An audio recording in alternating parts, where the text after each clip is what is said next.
የቤተ ክርስቲያን ሰላም ይናፍቀኛል። የቤተ ክርስቲያን ሰላም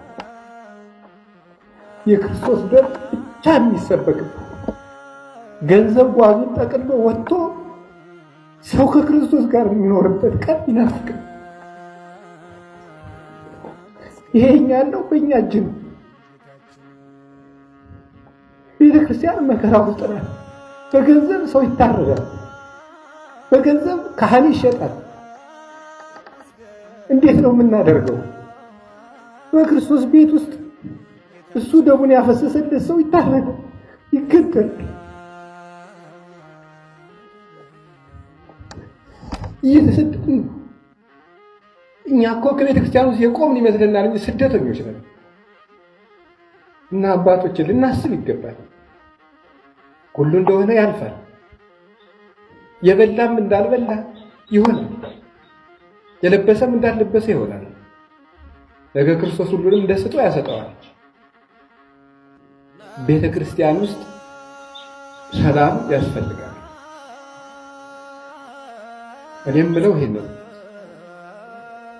ክርስቶስ ለቤተ ክርስቲያን ይዞላት የመጣ ነገር የይቅርታ ደም ነው። ዓለምን የሚቀድስ ደም ነው ይዞ የመጣ። ካህን እጆቹ ይቅርታን ያፈሳል፣ ይቅርታን ያንጠበጥባል። ቅዳሴ ላይ እጆቻችን የይቅርታ ደም ተነክረው ወጥተው እንዴት የሰው ደም እናፈሳለን? እንዴት እንደበድባለን? እንዴት እንሳደባለን? እና አሁን ተመልሰን ይሄን ማሰብ አለብን። እውነቴን ነው። እዚህ ያለነው ካህናት እንኳን ሄደን መታረቅ አለብን። ካልሆነ ግን ምዕመናን የእኛን ገፈታ ነው እየቀመሱ ያለው። ቤተክርስቲያን የእኛን ገፈታ የእኛን ዕዳ ነው እየጠጣች ያለችው። ዘመኖች ሹመቱም ያልፋል፣ ሁሉም ያልፋል፣ ፉክክሩም ያልፋል፣ በዘመድ መታጀቡም ያልፋል። የማያልፍ ቀን አለ። ክርስቶስ አክብሮን ከዚህ በላይ ምን ያርግልን? የእሱ አገልጋዮች እንኳን እኮ እኛ እኮ ያንድ እስቲ እግዚአብሔር ያሳያችሁ። አሁን እኛ በቤተ መቅደስ የቆምነው በየትኛው ዕውቀታችን ነው? በየትኛው ቅድስናችን ነው? እንኳንስ በክርስቶስ በሰማይ ዙፋን ፊት ለመቆም ይቅርና ያንድ ወረዳ አስተዳዳሪ ጠጅ አሳላፊ ለመሆን የሚያበቃ ዕውቀት አለን እንዴ? ምን ዕውቀት አለን? አሁን እግዚአብሔር በቸርነቱ ነው እንጂ። እና ዕዳ የተሸፈነለት ሰው እጅ ነስቶ ይኖራል እንጂ ይጠግባል እንዴ? እኛ እኮ ዕዳችን ተሰርዞልን የምንኖር ሰዎች ነን። በቸርነቱ ያጠራቅማል። እና አባቶች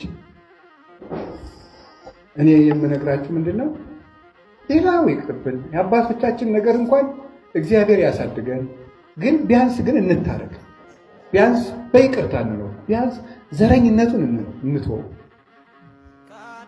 የቋንቋው፣ የክልል፣ የዞን፣ የወረዳ፣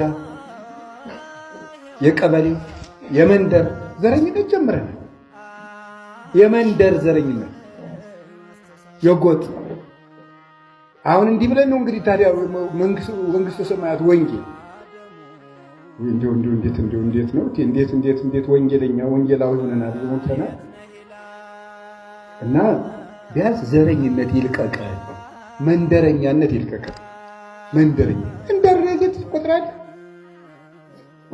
ክርስቶስ። እስቲ እግዚአብሔር ያሳያችሁ። አሁን አንዱን ሰውዬ ግራ እጁን ቆርጠ፣ ቀኝ እጁን ቆርጠ፣ አይኑን አውጥተ፣ ጆሮውን ቆርጠ ለየብቻ አስቀምጠ ሰውየውን እወድሃለሁ ትላለህ?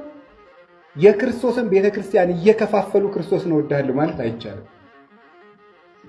ስለዚህ የእግዚአብሔር ቤተሰቦች ምዕመናን በእኛ ምክንያት ናቸው የቄስ ገሌ ደጋፊና የቄስ ገሌ ደጋፊ ሆኖ መከራ ነው። ያንዱ ቄስ አጃቢ ያለው የራሱ ቄስ አጃቢ ያለው ያም ወገኑ ወይ ጉድ! እኛ አለቃ ለመሆን እኛ ሰበካ ጉባኤ ጸሐፊ ለመሆን የክርስቶስ አካል ይከፈል እንዴ? አይምሯችንን በሙሉ ማሰብ አለብን። ቄስ እንደ ተራ ሰው በልቶ ጠጥቶ ተኝቶ ተነስቶ መሽቶ ነግቶ ኑሮ የሚሞት አይደለም። ቄስ ለክርስቶስ ታሪክ የሚጨነቅ ለክርስቶስ ክብር የሚኖር ነው። በተቻለን መጠን የተናገርኩም የወቀስኩም እኔኑ ራሴ ነው እንጂ የምነግራችሁ እኔ ከእናንተ ውጭ ሆኜ እናንተን እየወቀስኳችሁ አይደለም። ሁላችንም አጥፊዎች ነው። ቢያንስ ግን አጥፊ እንደሆን እንኳን ማወቅ አለብን። እና ዛሬ ምን እላችኋለሁ? መጽሐፍ የሰላም ወንጌል ዘብ እርስ በርሳችን መበላላት ደግሞ አናዳምጥ። አንዱ ቄስ እርስ በርስ እኮ አሜባ የሚባል አለ። ራሱን ነው የሚበላ ይባላል። ራሱን ይከፍላል፣ ራሱን ይበላል፣ ያጠፋል። ወይም ይቅርታ በዚያ በሌለኝ ሳይንስ ስለምንለፋለሁ እንደ ውሻ የራሱን ቁስል የፈወስኩ እየመሰለው ራሱ ያደማዋል ይባላል እየላሰ። እንደ ውሻ ቁስላችንን እያሰፋን እኮ ነው። አንዱ ባልንጀራችን ደግሞ እንዲያድግ አናደርገው። ሲሰብክ እንስቅበታለን፣ ተሰብስበን በምስራቅ እንዶልታለን። ቤተ ክርስቲያን ዱለት ለቄስ ነው አላሉ። ዱለት ለቄስ ነው ማለት ነው። ዱለቱን ስጋውን ያለ መስሎ አውቆ ይዶልታል እያለ መዶለት ለምን ታንገለጉ አሕዛብ እያለ ራሱ ያንገለጉ ራሱ ዶለ አሕዛብ ለምን ዶለቱ ብሎ ይደግማል። እሱ ግን ይዶልታል። ለምን ትዶልታለህ? የካህን ምክሩ ሰንሰለት ማሰሪያው አሸት ነው የሚባለው።